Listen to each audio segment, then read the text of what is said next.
इस स्थान पर शूर्पणखा आती है। शूर्पणखा कोई किसी ने बोलता है तो शूर्पणखा कहता है, वगैरह वगैरह।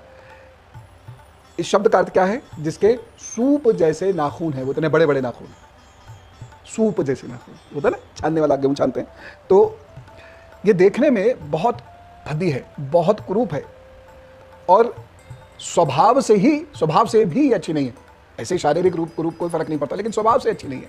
इसकी जो आवाज़ है वह मतलब ऐसा कर्कश आवाज़ है, उसमें लिखा हुआ भी भयंकर रूप है इनका, और भैरवनाद जैसी आवाज़ है। भैरवनाद समझते हैं? बड़ा भयंकर सी कर्कश आवाज़, शोर मचाती हुई सी, पेट लटका हुआ है।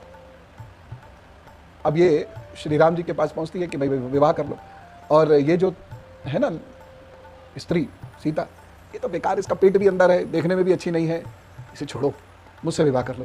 प्रभु श्री राम जी को हंसी आ जाती है, बोले भाई लक्ष्मण जी से बात कर लो। और क्या कहेंगे वो इस बेवकूफ़ी के निवेदन का, और कोई क्या उत्तर देगा? खैर लक्ष्मण जी पर भी भेज दिया, क्योंकि बातचीत से ही ये सीरियसली नहीं लिया जा सकता शूर्पणखा को, ऐसी थी। और वो अपना परिचय देती है, उसमें बताती है मेरा भाई रावण है, दूसरा भाई कुंभकर्ण है, खरदूषण भी मेरे भाई हैं। शूर्पणखा विद्युत राजा है, थे, उनकी पत्नी है, और रावण ने ऐसे ही विद्युत को मार दिया था। शूर्पणखा चीखी चिल्लाई तो कहा अरे मर गया, ठीक है, तुम उस इलाके की रानी बन जाओ। मतलब ये तो इन लोगों की थॉट प्रोसेस है।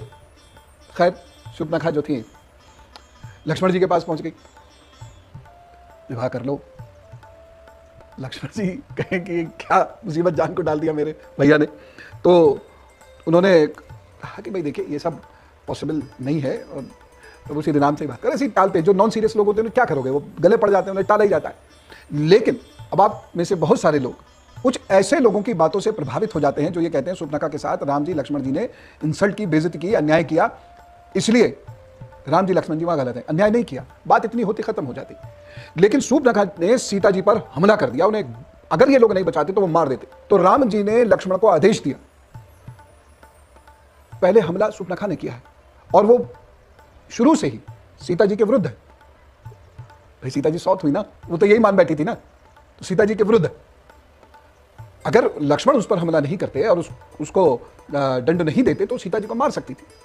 दंड क्या दिया है ये सुने, क्योंकि बहुत सारे लोग यही समझते हैं उसकी नाक काट ली ना।